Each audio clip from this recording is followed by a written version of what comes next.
Hello, my dear friend. I hope you've had a fun day today.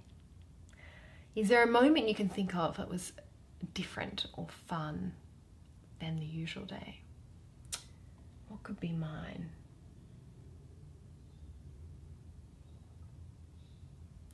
I had a moment today where I stopped thinking and I felt extremely present, and I suddenly realized I was doing things that if I had thought about them, I probably would have thought, oh, begrudged having to do them. But because I was just present, I was just straight into them. I know that sounds very wacky, but it was like a cool realization.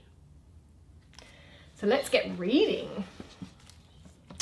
We are up to Act 3, Scene 1 of A Midsummer Night's Dream. Exciting, this one. Starts in the wood. Titania lying asleep. Enter Quince, Snug, Bottom, Flute, Snout and Starveling. Bottom. Are we all met? Quince. Pat pat, and here's a marvellous convenient place for our rehearsal. This green plot shall be our stage, this hawthorn brake our tiring house, and we will do it in action as we will do it before the Duke. Bottom. Peter Quince. Quince. What sayest thou, bully Bottom? Bottom. There are things in this comedy of Pyramus and Thisbe that will never please. First, Pyramus must draw a sword to kill himself, which the ladies cannot abide. How answer you that? Snout. By a laken, a parlous fear. Starveling. I believe we must leave the killing out when all is said and done. Bottom. Not a whit. I have a device to make all well. Write me a prologue, and let the prologue seem to say, we will do no harm with our swords, and that Pyramus is not killed indeed. And for the more better assurance, tell them that I, Pyramus, am not Pyramus, but Bottom the Weaver. This will put them out of fear. Quince. Well, we will have a prologue, and it shall be written in 8 and 6. Bottom. No, make it 2 more. Let it be written in 8 and 8. Snout. Will not the ladies be afeard of the lion? Starveling. I fear it, I promise you. Bottom. Masters, you ought to consider with yourselves to bring in, God shield us, a lion among ladies is a most dreadful thing. For there is not a more fearful wild fowl than your lion living, and we ought to look to it. Snout. Therefore another prologue must tell he is not a lion. Bottom. Nay, you must name his name, and half his face must be seen through the lion's neck, and he himself must speak through, saying thus, or to the same effect, ladies, or fair ladies, I would wish you, or I would request you, or I would entreat you, not to fear, not to tremble my life for yours. If you think I come hither as a lion, it were pity of my life. No, I am no such thing. I am a man as other men are. And there indeed let him name his name, and tell them plainly he is Snug the joiner. Quince.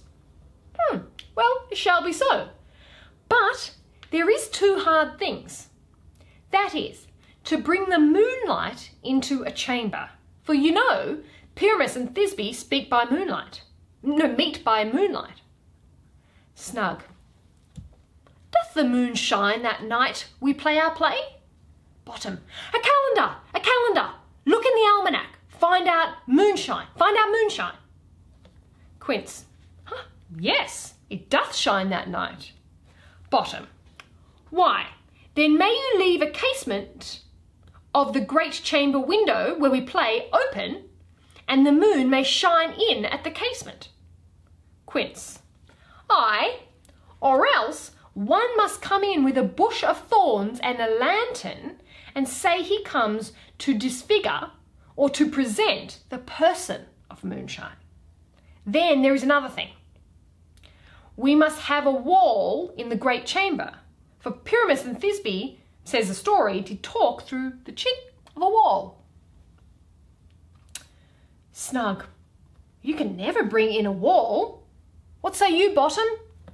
Bottom, some man or other must present wall, and let him have some plaster or some loam or some rough cast about him to signify wall, and let him hold his fingers thus, and through that cranny shall Pyramus and Thisbe whisper.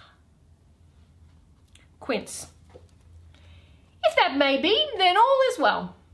Come, sit down every mother's son and rehearse your parts. Pyramus, you begin.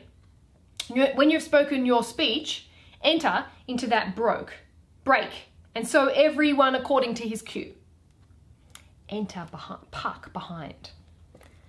Puck, what hempen homespuns have we swaggering so near the cradle of the fairy queen? Here, what a play toward! I'll be an auditor, an actor too perhaps, if I see cause. Quince, speak, Pyramus, Thisbe, stand forth. Bottom, Thisbe, the flowers of odious savours sweet. But Quince, odours. Bottom, odours, savours sweet, so hath thy breath, my dearest Thisbe. But hark, a voice, stay thou but here a while, and by I will to thee appear. Bottom exits. Puck, a stranger Pyramus than e'er played here. And Puck exits as well. Flute, must I speak now? Quince, aye, marry, must you? For you must understand, he goes but to see a noise that he heard, and is to come again. Flute, most radiant Pyramus, most lily-white of hue, of colour like the red rose or triumphant briar, most brisky juvenile, and eke most lovely Jew, as true as truest horse that yet would never tire, I'll meet thee, Pyramus, at Ninny's tomb. Quince, Ninnis' tomb, man.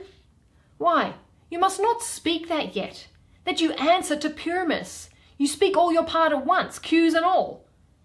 Pyramus, enter.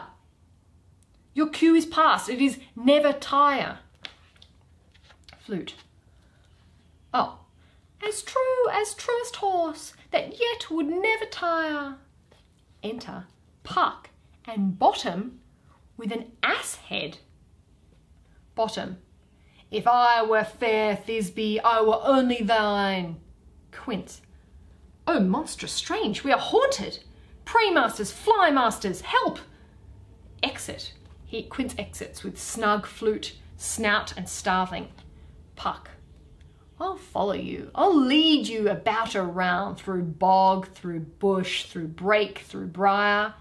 Sometime a horse I'll be, sometime a hound, a hog, a headless bear, sometimes a fire, and neigh and bark and grunt and roar and burn.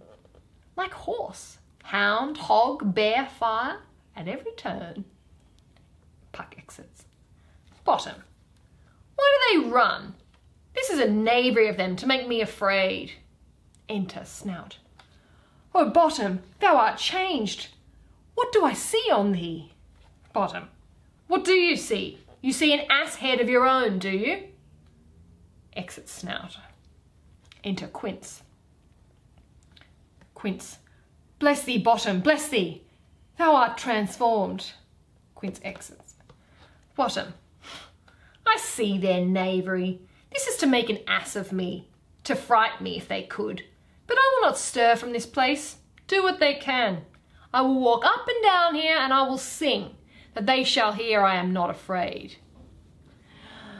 The ounsel cock so black a hue, with orange tawny bill, The throstle with his note so true, the wren with little quill. Titania awaking. What angel wakes me from my flowery bed? Bottom singing. The finch, the sparrow and the lark, the plain song cuckoo grey, whose note full many a man doth mark, and dares not answer nay. For indeed, who would set his wit to so foolish a bird? Who would give a bird the lie, though he cry cuckoo, never so? Titania. I pray thee, gentle mortal, sing again. Mine ear is much enamoured by thy note. So is mine eye enthralled by to thy shape, and thy fair virtue's force perforce doth move me, on the first view, to say, to swear, I love thee. Bottom. Methinks, mistress, you should have little reason for that. And yet, to say the truth, reason and love keep little company together nowadays, and more the pity that some honest neighbours will not make them friends. Nay, I can gleek upon occasion. Titania. Thou art as wise as thou art beautiful. Bottom. Not so either. But if I had wit enough to get out of this wood, I have enough to serve mine own turn. Titania. Out of this wood do not desire to go. Thou shalt remain here. Whether thou wilt or no, I am a spirit of no common rate, and summer still doth tend upon my state, and I do love thee. Therefore go with me. I'll give thee fairies to attend on thee, and they shall fetch thee jewels from the deep, and sing while thou on pressed flowers dost sleep. And I will purge thy mortal grossness so that thou shalt like an airy spirit go. Peas blossom, cobweb, moth, and mustard seed. Enter 4 fairies. First fairy, ready. Second fairy, and I. Third fairy, and I. Fourth fairy, and I. All of them together. Where shall we go? Titania, be kind and courteous to this gentleman. Hop in his walks and gambol in his eyes. Feed him with apricots and dewberries, with purple grapes, green figs and mulberries, with honey bags, and the honey bags steal from the humble bees. And for night tapers, crop their waxen thighs and light them at the fiery glowworm's eyes.